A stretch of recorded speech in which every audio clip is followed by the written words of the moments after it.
ሚያዝያ 14 2017 ዓ.ም ተናስልኝ እንደምን አመሻችሁ። የኢትዮጵያ ቴሌቪዥን ነው።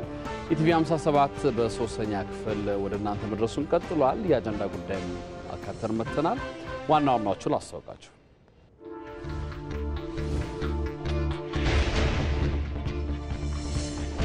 አመራሩ ፈተናዎችን እየተጋፈጠ ድልን የሚያስቀጥል መሆን ይገባል ሲሉ የኦሮሚያ ክልል ርዕሰ መስተዳድር ሽመልስ አብዲሳ ገለጹ።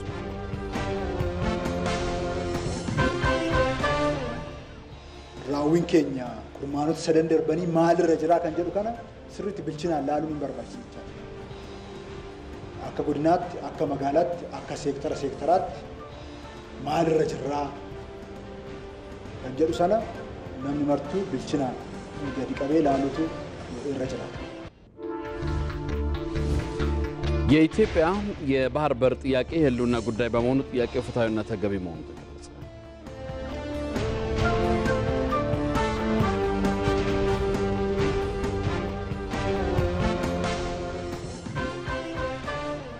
በአርዳይታ ግብርና ቴክኒክ ሙያ ትምህርትና ስልጠና ኮሌጅ የመንግስትና የህዝብ ሀብት ለብክነት የተጋለጠ መሆኑ ተገለጸ።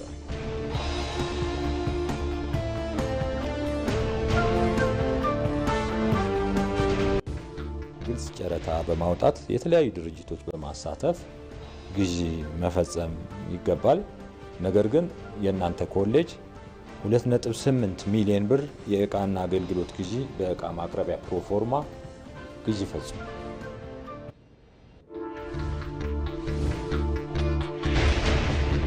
የእስራኤል የጸጥታ ኃይሎች በወሰዱት ጥቃት 28 ፍልስጤማውያን መገደላቸው ተገለጸ።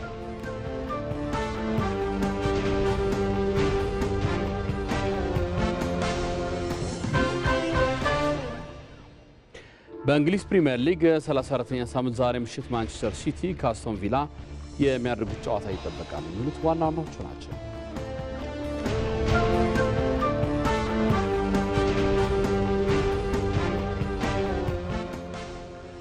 ከዜናዎቹ ጋር አንተነህ ደግፌ ነኝ። እዚህ ሸጎሌ ከሚገኘው ኢቢሲ ዋና ስቱዲዮ በተጨማሪም ከዚህ ከባህር በር ጥያቄ ጋር በተገናኘ እንግዳ ጋብዘናል። በዓለም አቀፍ ማህበረሰቡን እንዲገነዘብ የሚወተውቱ ሎቢስ ወይም ደግሞ ጸሐፊ ናቸው። አቶ አበበ ኃይሉ እዚህ ስቱዲዮ ድረስ ጋብዘናል። ጉዳዩ ሲደርስ ከኛ ጋር ቆይታ ያደርጋሉ። አብራችሁን ትሆኑ ዘንድ የአክብሮት ግብዣችን ነው።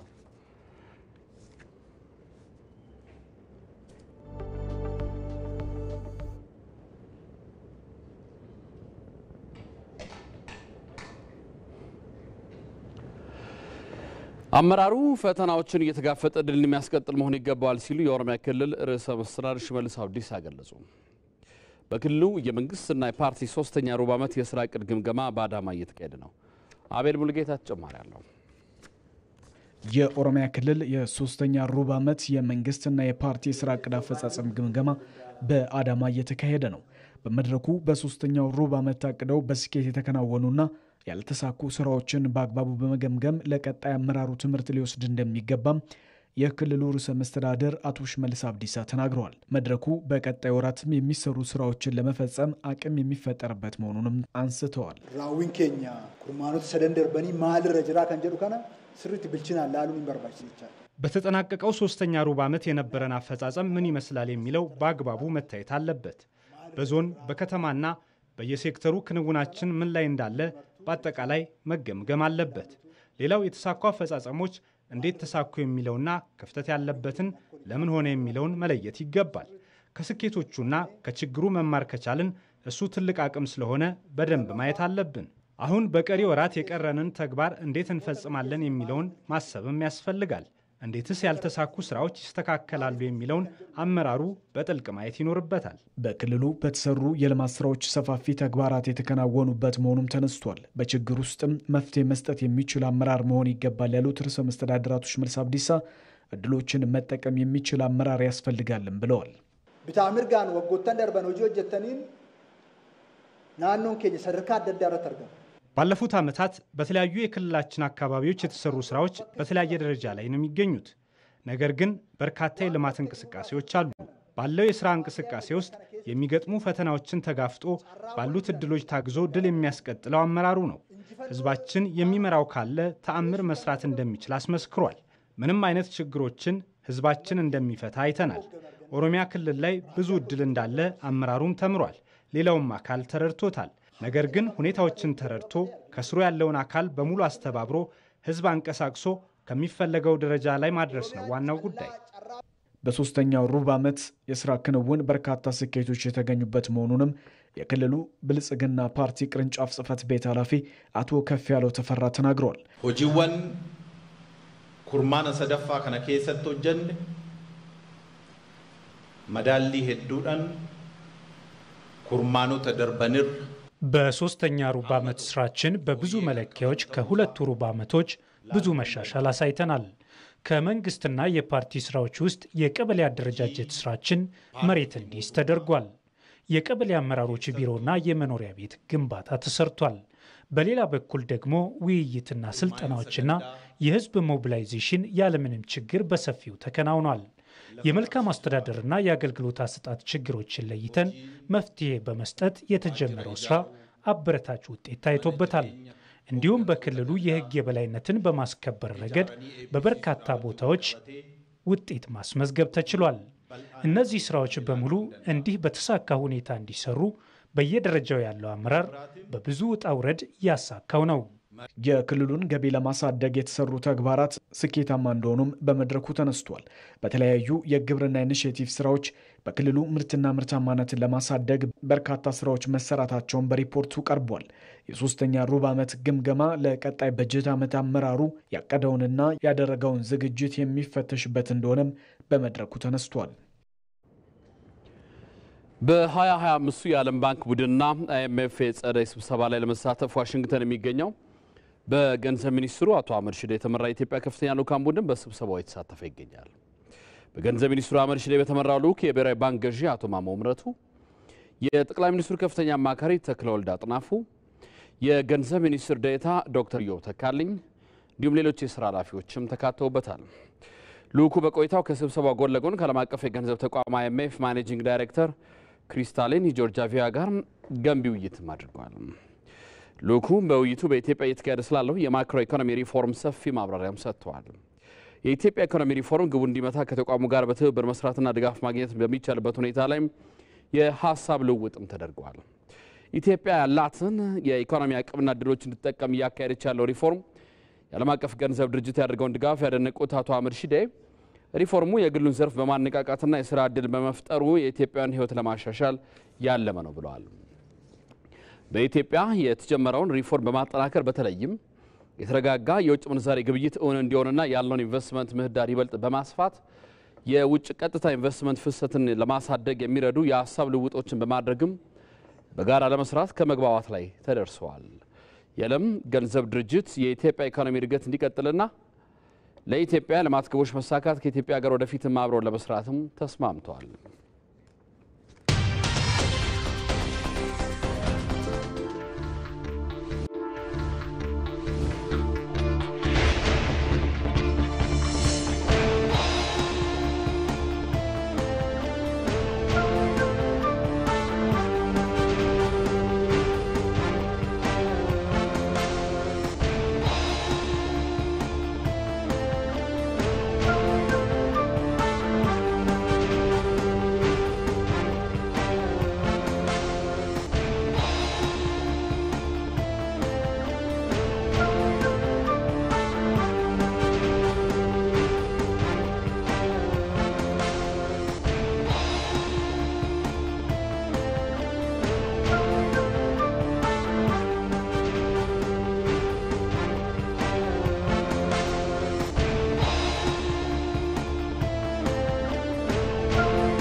ወደ አጀንዳ ጉዳያችን እናመራለን።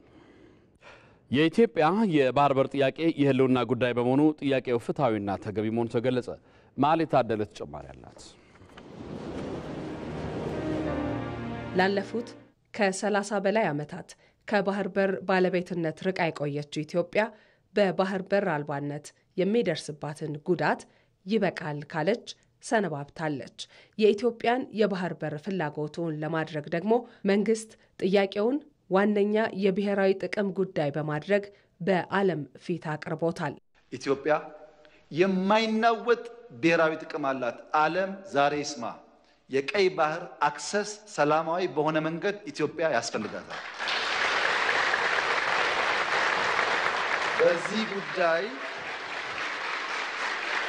በዚህ ጉዳይ አመሰግናለሁ። በዚህ ጉዳይ ሻይ የምናደርግ የምንደብቅ ይመስለው ካለ ተሳስተዋል። በየዓመቱ ለወደብ ኪራይ ከ1.5 ቢሊዮን ዶላር በላይ የምታወጣ የገቢና የወጪ ንግዷን በሌሎች ላይ ጥገኛ ሆና የምትከውን ከቀይ ባህር በቅርብ ርቀት ላይ የበይ ተመልካች የሆነች ሀገር የባህር በር ጥያቄዋ ፍትሐዊነቱ ጥያቄ ውስጥ የሚገባ አይደለም። የአንድ ሀገር ጂዲፒ ከ25 እስከ 30% የባህር በር ነው። ለምሳሌ ኢትዮጵያ 100 ቢሊዮን ከሆነ ጂዲፒዋ አይኗ ያየ 25 ቢሊዮን 30 ቢሊዮን ትታለች ማለት ነው። ዘሚኒት አክሰስ ስታገኝ ያ ቫልዩ ያ አማውንት ይጨምራል። ኢትዮጵያ ወደብ ካጣችበት ጊዜ ጀምሮ ወደ ኋላ እንደዚህ በመናይበት ጊዜ ወደ 30 ቢሊዮን ዩኤስዲ አጣለች ማለት ነው። ይሄ ማለት ስንት ሆስፒታሎችን ይገነባ ነበር? ስንት በየ5 ዓመቱ የሬኔሳንስ ግድብን የመገንባት አቅም ነው ያጣችው ማለት ነው። ኢትዮጵያ ወደብ አልባ መሆኗ ከ35 እስከ 45 የውጪ የንግድ ትስስሯ ላይ ተጽዕኖ አምጥቶባታል ማለት ነው። ይሄ የባህር በር ጥያቄ ኢትዮጵያ ያጣችውን በዘመናት ስትጠቀምበት የነበረውን መብቷን እንደገና ተመልሳ ወደ ኢንተርናሽናል አክሰስ ቱ ሲ የምትገባበት አምድ የከፈተ ነው። መንግስት የኢትዮጵያን የዓመታት ጥያቄ በዚህ ዘመን በአደባባይ ማንሳቱና የባህር በር ተጠቃሚነትን ለማረጋገጥ የተጓዘባቸው መንገዶች ደግሞ ጥያቄው ዓለም አቀፍ ተቀባይነት እንዲያገኝ ያስችሎታል። ጠቅላይ ሚኒስትሩ የገለጹት የባህር በር መኖር አስፈላጊነትና ለዚህም ነገሮችን ማመቻቸት አስፈላጊ ጥያቄ ነው። እናም ፈረንሳይ ባላት አቅም የምትችለው ሚና ትወጣለች። በምን አይነት መንገድ ይሁን ለሚለው በንግግር በውይይትና ኃላፊነት በሚሰማው ዓለም አቀፍ ሕጎችን ባከበረ መልኩ እንዲሆን በተለይም ጎረቤት ሀገራትን ባከበረ መልኩ የሚሳካበትን መንገድ በማመቻቸት ለኢትዮጵያና ለቀጠናው የሚበጅ እንዲሆን ፈረንሳይ እገዛ ታደርጋለች።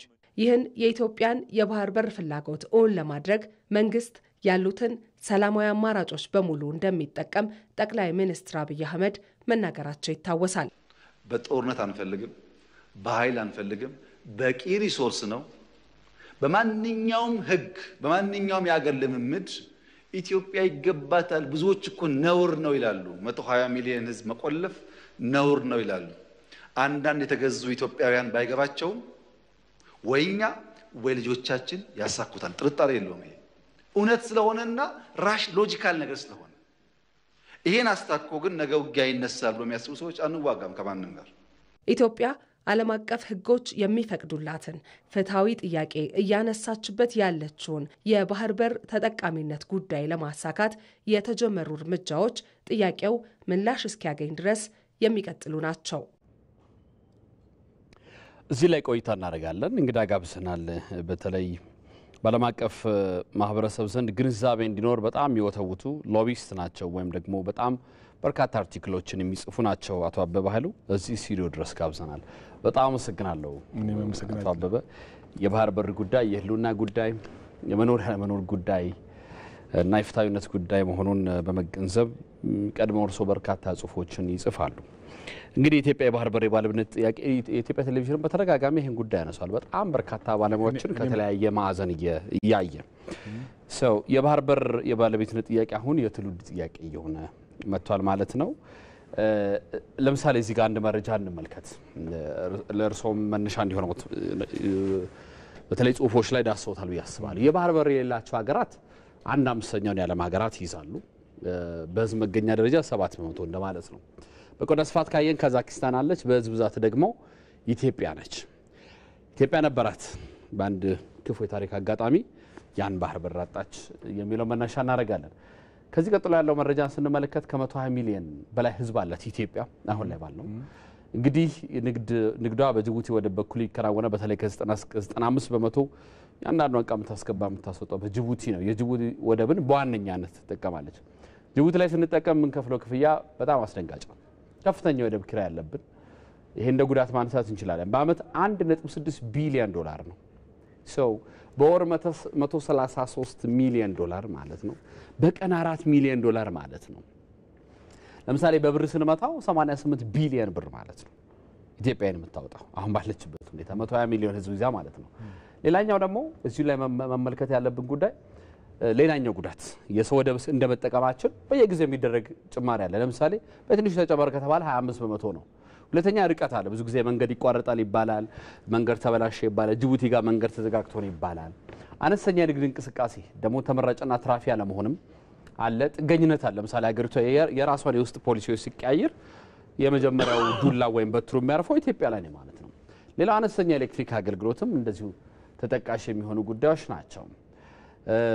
እነዚህን መነሻ እናድርግና አሁን ኢትዮጵያ ያነሳችው ጥያቄ ፍትሃዊ ነው አይደለም? ፍትሃዊም የህልውናም ጥያቄ ነው። ሁለቱም ነው። ፍትሃዊ ነው። ላለፈው 30 ዓመት የኢትዮጵያን ህዝብ ሲያንገበግብ ከ30 ዓመት በላይ ሲያንገበግብ የነበረ ነውና ይሄ ጥያቄ የዶክተር አብይ መንግስት ይህን ጥያቄ ማንሳቱ እሰየውን የሚያሰኘው ሁላችንንም እንዳይነሳ እኮ የተከለከለበት ጊዜ እኮ ነበር እኮ ፍጹም ወንጀል የነበረበት ጊዜ እኮ ነበር ስለ አሰብ መናገር እንኳን እና በጣም እጅግ በጣም ምንድነው አንገብጋቢ ጥያቄ ብዙ ጊዜ እርሶ የዓለም አቀፍ ማህበረሰቡን በጣም ሲዲንም ኖረዋልና ሲጽፉ ምን ላይ ነው ትኩረት የሚያደርጉት? በተለይ ከፍትሃዊነት አንፃር ዓለም አቀፍ ማህበረሰብ እንዲረዳው ምንድነው እርሶ ጭብጥ የሚያደርጉት? እኔ መፍትሄ አለኝ። መፍትሄው ምንድነው? የኢትዮጵያ መንግስት ማድረግ ያለበት ለተባበሩት መንግስታት ድርጅት የይገባኛል ጥያቄ ማቅረብ አለበት። ለአሜሪካ፣ ለቻይና፣ ለራሽያ፣ ለአውሮፓ ህብረት፣ ለአፍሪካ አንድነት ድርጅት እና ለዓለም በሙሉ የይገባኛል ጥያቄና ያ ቦታ በግፍ የተወሰደ እንደሆነ በግፍ ነው የተወሰደው። በውጭም በውስጥም ያሉ አንድ ላይ ተባብረው ነው። አንድ ሰው ብቻ አይደለም፣ ግን በግፍ የተወሰደብን ነው። አንፌር ነው ሪሊ። ከዚህ በላይ ምን ብዬ እንደምገልጸው አላውቅም። በጣም ነው የሚያናድደው እና የይገባኛል ጥያቄ ነው። ያ ደግሞ እዛ ቦታ ላይ ሌሎች ሰው ማመልከታችን እዛ ቦታ ላይ ሌሎች ድርጅቶች ወይም መንግስታት መጥተው እንዳይሰፍሩ ያደርጋል ብዬ ነው የምገምተው። የህግ ጎበዝ አይደለሁኝ በህጉ ጥያቄ ግን ለምሳሌ ስቶክሆልም ላይ እርሶ የሚኖሩትና በዛ በምክር ቤት ውስጥ 3 ጊዜ ያህል ተመርጠው ሰርተዋልና 4 ጊዜ በስቶክሆልም ከተማ ላይ ግድ ይሄ በጣም ትልቅ እድል ነው። አንድ ኢትዮጵያዊ በስቶክሆልም ከተማ ምክር ቤት ውስጥ 4 ጊዜ ማገልገል ትልቅ ድምጽ መሆን ይቻላል ብዬ አስባለሁ። እርሶም እንደ ኢትዮጵያዊነቶ የራሱ ትልቅ አበርክቶና ጽሁፍን ማህበረሰቡ ዓለም አቀፍ ማህበረሰቡን ታሪክ እያጣቀሱ በነገራችን ላይ አሰብ ወደብን ከመገንባት ጀምሮ አሻራ ያረፈው በኢትዮጵያውያን ነው አይደል? ሪፋይነሪው አሰብ ማጣሪያው $1 ቢሊዮን ነው የወጣበት። በቅርቡ የጨረስኩት አንድ መጽሐፍ አለና እዛ ላይ በጣም ተደርጎ ተገልጿል። በተለይ የስደተኛ መሪ ትረካ የሚል ላይ የቀድሞ መሪ ጓድ ኮሎኔል መንግስቱ ኃይለማርያም በደንብ አድርገው እዛ ላይ ከነ ብሩ ከነ መጠኑ የነበረው ተነሳሽነት በደንብ አድርገው ገልጸውታል። እና ይሄን ነገር ወስዶ ዓለም አቀፍ ማህበረሰብ ልክ እንደርሶ አሜሪካም እንግሊዝም ጀርመንም ትልቅ ቦታ ላይ ያሉ ኢትዮጵያውያን አሉና ዲያስፖራዎቹ እንዲህ ከመሟገት እንዲህ ከማስረዳት አንፃር ምን ማድረግ አለባቸው ይላሉ? እንግዲህ እንዳልኩት የኢትዮጵያ መንግስት ይህንን በመጀመሪያ የይገባኛል ጥያቄ ቢያቀርብ ጥሩ ነው። ከዚህ አልፎ አሁን ህዝቡን ከጎኑ አድርጓል። አሁን የሚያስፈልገው ምንድነው? ለተባበሩት መንግስታት ድርጅት ጥያቄው ማቅረብ ነው። እነዚህ አምስቱ ቋሚ እንትኖች አሉ አሜሪካ ቻይና ምናምን ለነሱን ማቅረብ ነው ለአውሮፓ ዩኒየን እና ለአፍሪካ ዩኒየን የአረብ እንትን እንደዛ የመሳሰሉ እና በአጠቃላይም ደግሞ ለሁሉም ዓለም ላይ ላሉ መንግስታት ማቅረብ ነው ከዛ በኋላ ይቀለናል እኛ ከዛ ተነስተን በጣም ይቀለናል ይሄ ነው የኔ መፍትሄ ለምሳሌ አሁን ኢትዮጵያ በሰላማዊና በጋራ ተጠቃሚነት ላይ ሁሌም እንዲህ አይነት ነገር ክሌም ስታደርግ ኢትዮጵያ ጋራ ተጠቃሚነት የጎረቤትን ሀገራት መብት የማክበር ነገር አለ ከዚህ አኳያ የምትከተለው መንገድ ምን መሆን አለበት የመጨረሻ ጥያቄ እናድርገው እስካሁን ድረስ የተደረገው እንትን በዛ በኩል ነው እንጂ መልስ ያላገኘ ነው በዚህ በኢትዮጵያ መንግስት በኩል ትክክለኛ በሰጥቶ መቀበል ነው ኤሌክትሪክ እንስጣችሁ ከኢትዮጵያ ኤርላይንስ ሼር እናካፍላችሁ and so on ስለዚህ ግን በዛ በኩል ኤርትራንም ራሱ የሚገል መንግስት ስለሆነ በዛ በኩል ያለው በጣም አስቸጋሪ ነው እኛ ትክክል ይዘናል የዲፕሎማቲክ ጦርነቱም ትክክል ነው እንደውም ከዚህም መባስ አለበት እና ጥሩ ተይዟል ግን በዛ በኩል ያለው እንግዲህ እስኪ ሞተ መጠበቅ ነው እንግዲህ ሌላ እንትን የለኝም እኔ ተስፋ አልጠብቅም መልካም በጣም ነው ማመሰግነው አቶ አበበ ኃይሉ እንግዲህ በኢትዮጵያ ባህር በር ጥያቄ ላይ ዓለም አቀፍ ማህበረሰብ እንዲገነዘብ በርካታ ጽሁፎችን እየጻፉ ነው ስቶክሆልም ላይ በስቶክሆልም ከተማ ምክር ቤት አራት ጊዜ ተመርጠው ሰርተዋልና ይሄ ጥረቱ ይቀጥላል ብለን ተስፋ እናደርጋለን እንደርሷን ኢትዮጵያዊነት ደግሞ በጣም ይበርክትልን በጣም እናመሰግናለን እኔም አመሰግናለሁ መልካም ምሽት ሰር በሰማያት ያለህ ተለይቶ ይሞገስ ክቡር ስምህ በፍቅር የተሰጠ የህይወት መንገድ በተግባር ያየነው ታላቅነት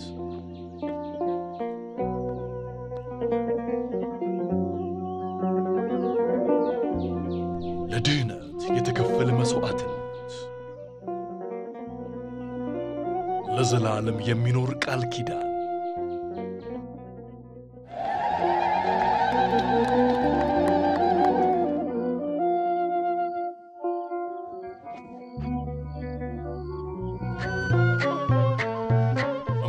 ለብርሃን ትንሣኤው በሰላም አድርሳችሁ ተከብር ፋሲካ በውጭ ሐዋላ ድርጅቶች የሚላክ ገንዘብ በባንካችን በኩል ሲቀበሉ እስከ ሚያዝያ 19 ድረስ ከዕለታዊ የምንዛሪ ተመን በተጨማሪ የ12 ብር ጉርሻ እንደሚኖሩት እየገለጸ ነው።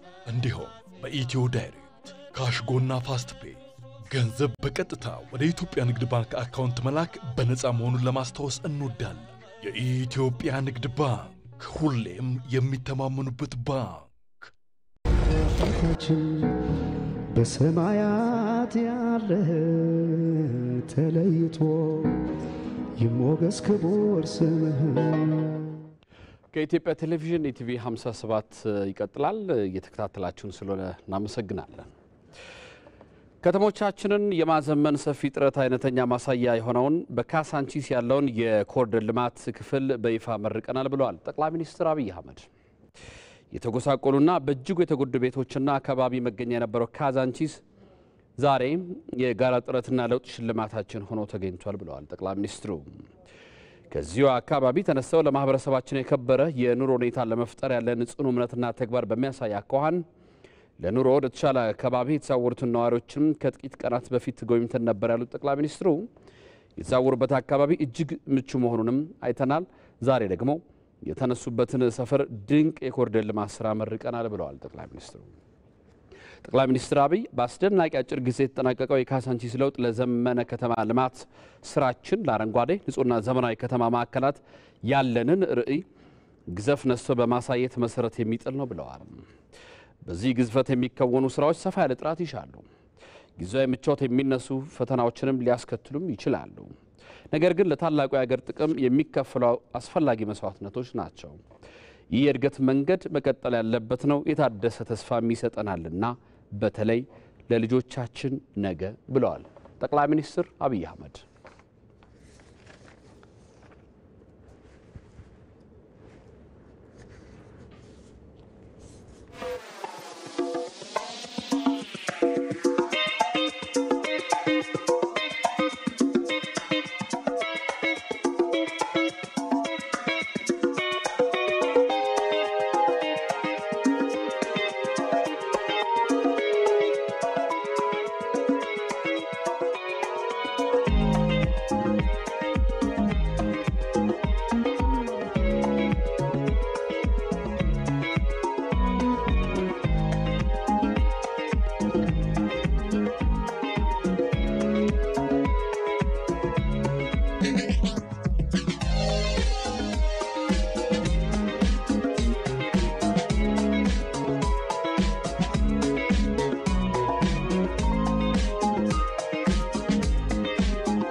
የኢትዮጵያ መንግስት የተለያዩ ሀገራት ፍልሰተኞች የሚገጥሟቸውን ችግሮች ለመፍታት በትኩረት እየሰራ መሆኑ የሚደነቅ ተግባር ስለመሆኑ በኢትዮጵያ ዓለም አቀፍ የፍልሰተኞች ድርጅት ከፍተኛ ፕሮግራም ኃላፊ ሚሞሪሚ ዋሌ ገለጹ።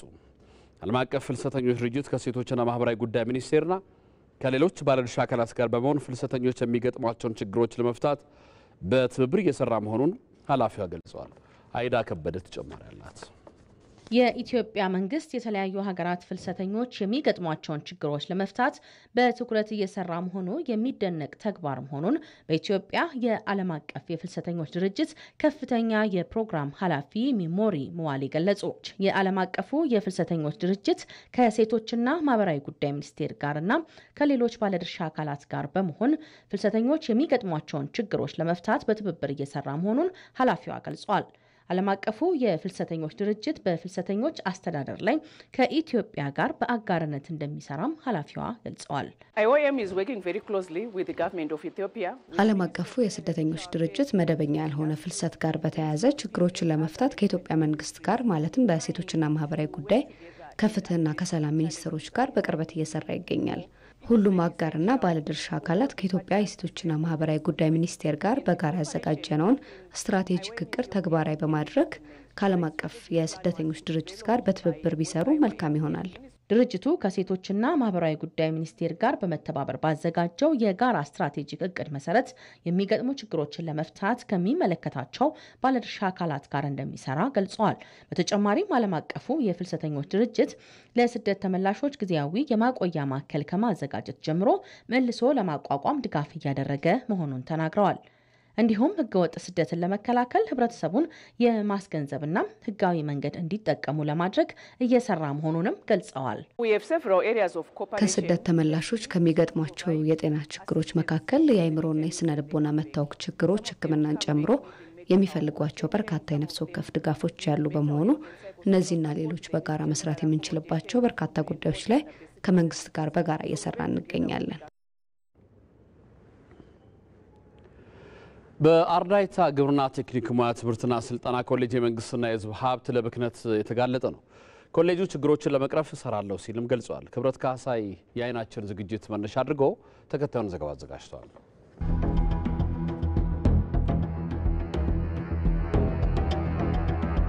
አርዳይታ ግብርና ቴክኒክ ሙያ ትምህርትና ስልጠና ኮሌጅ በ2015 ዓ.ም ያከናወነው የእቃና የአገልግሎት ግዢ ህግና መመሪያ የተላለፈ መሆኑን የፌዴራል ዋና ኦዲተር ግኝት ያስረዳል። ግልጽ ጨረታ በማውጣት የተለያዩ ድርጅቶች በማሳተፍ ግዢ መፈጸም ይገባል።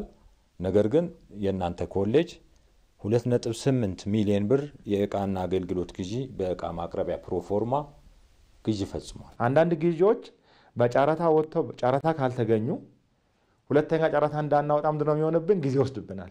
ችግሮች ይፈጠራሉ። ከውሃ ጋር፣ ከተማሪ ቀለብ ጋር፣ ከማሽነሪ ጋር። አጨዳ እየሰራን ለምሳሌ ኮምባይነር ይበላሻል፣ ማሽን ይበላሻል። አስቸኳይ በመሆኑ ብቻ ነው የምንገዛው እንጂ ያለ ጨረታኛ አንገዛም። ግዢ የገዛችሁት ላፕቶፕ፣ የላፕቶፕ መያዣ ፖርሳ፣ ሳምሰንግ ጋላክሲ ሞባይል፣ ኬሚካል መርጫ፣ የተሽከርካሪ እቃ ወዘተ 2.8 ሚሊዮን ብር የሚለው አሁን ከተናገሩት በተቃራኒ ነው። እነዚህን ትክክል ነው። ተቃራኒ ሆኖ ሳይሆን አንደኛ ለምሳሌ አንዳንድ ግዢዎች ከ10 ሺህ ወይ ከ100 ሺህ በታች ይሆናሉ። ጨረታ ማንም አይሳተፍም። እነዚህ ነገሮች ላይ ላፕቶፕ የምንገዛው ማዕቀፍ ነው። እኛ ማዕቀፍ ላይ ካልተገኘ የምናደርገው ምንድነው? ለ5-6 ላፕቶፕ ደግሞ ጨረታ እናወጣም። እነዚህ ሁሉም ይለያያሉ። ጨረታ ብታወጣ እንትን ልንገዛ መላጫ ዕቃ ልንገዛ አናገኝም። ጨረታ ባለማውጣታችሁ ነው የፌዴራል ዋና ኦዲተር ይህንን ግኝት በዝርዝር ያሳወቀው። የወጡም አሉ፣ ከዚህ ውስጥ ራሱ ያልወጡ ደግሞ አሉ። በመንግስት ግዢ አፈጻጸምና ንብረት አወጋገድ ላይ የታዩ የአሰራር ክፍተቶችን ለመቅረፍ ገንዘብ ሚኒስቴር ለሁሉም የፌዴራል ባለበጀት መስሪያ ቤቶች መስከረም 25 ቀን 2014 ዓ.ም መመሪያ ማስተላለፉ ሰነዱ ያብራራል። በመመሪያውም በዋጋ ማቅረቢያ ፕሮፎርማ የዕቃ ግዢ መከናወን የሚችለው የዋጋ ጣሪያው 400 ሺህ ብር መሆኑን ሰነዱ ያስረዳል። የጨረታ ማግኘት ካልቻሉ የሚመለከተውን የመንግስት መስሪያ ቤት የግዢና ንብረት ባለስልጣንን በማሳወቅ መፈጸም ይችላሉ። ሌላው ደግሞ ጨረታው ተሞክሮ ያልተከናወነበትን ሁኔታ በቃለ ጉባኤ ይዘው አስደግፈው በዋጋ ማቅረቢያ የፈጸሙበትን ሁኔታ ማመልከት አለባቸው። ይሄ ሆኖ ስላላገኘ ነው እነሱ በዚህ አይነት ይግለጹ እንጂ በዋጋ ማቅረቢያ ነው የተከናወነውና ያ መሆን የለበትም። የፌዴራል ዋና ኦዲተር ያወጣው በፕሮፎርማ የተገዛው ግዢ ትክክል አይደለም፣ መመሪያ የተላለፈ ነው ያላችሁ ትቀበሉታላችሁ ወይስ? ይሄንን እኮ ተቀብለን እያስተካከልን ነው። በኮሌጁ ሌላው የተመለከትነው ብልሹ አሰራር ከ2008 እስከ 2013 ዓ.ም ባለው ጊዜ ውስጥ የተከናወነ ነው። በኮሌጁ ተመድበው ለነበሩ 9 የተቋሙ ሰራተኞች በተለያየ ጊዜ ወጪ የተደረጉ ዋጋቸው ብር 238256 የሆኑ ንብረቶች ሰራተኞች ከኮሌጁ ሲለቁ ተመላሽ አላደረጉ። የመንግስት ሀብት ሲመዘበር እንዴት እያያችሁ ዝም አላችሁ? እነዚህ ሰራተኞች መምህራን ናቸው። ንብረቱም ላፕቶፕ ይመስለኛል። ሌሎቹ ንብረቶች ይዞ አይሄዱም፣ ላፕቶፕ ይዞ ነው የሚሄዱት የኛ መምህራኖች። አንዱ ትልቁ ችግር ምንድነው? መምህራን ሲቀጠሩ ዋስ የሚጠሩት ማንን ነው? መምህራን ነው የሚጠሩት። መምህራን ይጠራሉ፣ መምህራኖች ይማራሉ፣ የትምህርት እድል ያገኛሉ፣ ጊዜያቸውን ይጨርሳሉ። አንዳንዱ ሳይጨርስ ራሱ ጥሎ ይጠፋል፣ ግቢው ማለት ነው። ክሊራንስ አይወስድም፣ ምን አይልም። አብዛኛው ሰዎች ብዙ ጊዜ ምንድነው ቦታን ያጣ ነው የት እንዳሉ በጣም ብዙ ነው የጠርነው፣ ወደ ህግ ራሱ ልንወስዳቸው ማለት ነው። ከዛ በመነሳት ግን አሁን ባለፈው ያስመለስናቸው ማለት ነው 1-2 መምህራን መልሰዋል ወደ ስቶር ማለት ነው። የኢትዮጵያ ቴሌቪዥን የምርመራ ዝግጅት በአርዳይታ ግብርና ቴክኒክ ሙያ ትምህርትና ስልጠና ኮሌጅ የታዩ የንብረትና የሂሳብ አያያዝ ክፍተቶች በቀጣይ የሚኖራቸውን መሻሻል ተከታትሎ በሌላ ዘገባ የሚመለስ ይሆናል። የውጭ ዜና። የእስራኤል የጸጥታ ኃይሎች በወሰዱ ጥቃት 28 ፍልስጤማውያን መገደላቸው ተገለጸ። የእስራኤል የጸጥታ ኃይሎች ፍልስጤማውያን ከቤት ንብረታቸው እንዲፈናቀሉ ማስገደዳቸውም ተገልጸዋል። በደቡብ ጋዛ ሱይላ በተባለው ስፍራ እስራኤል በፈጸመችው የድሮን ጥቃት በትንሹ 4 ሰዎች መገደላቸው ነው የዘገበው አልጀዚራ።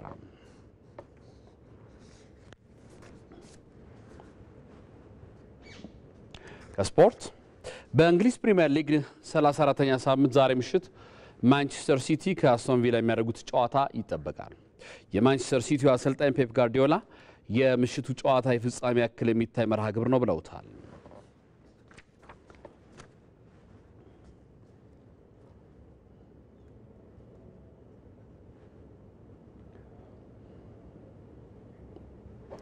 ከኢትዮጵያ ቴሌቪዥን ኢቲቪ 57 ከ12 ሰዓት ጀምሮ በ3 ክፍል ወደ እናንተ ሲደርስ ቆይቷል። ስለ ተከታተላችሁ እናመሰግናለን። አንተነህ ደግፌ ነኝ። ሰላም ደሩ።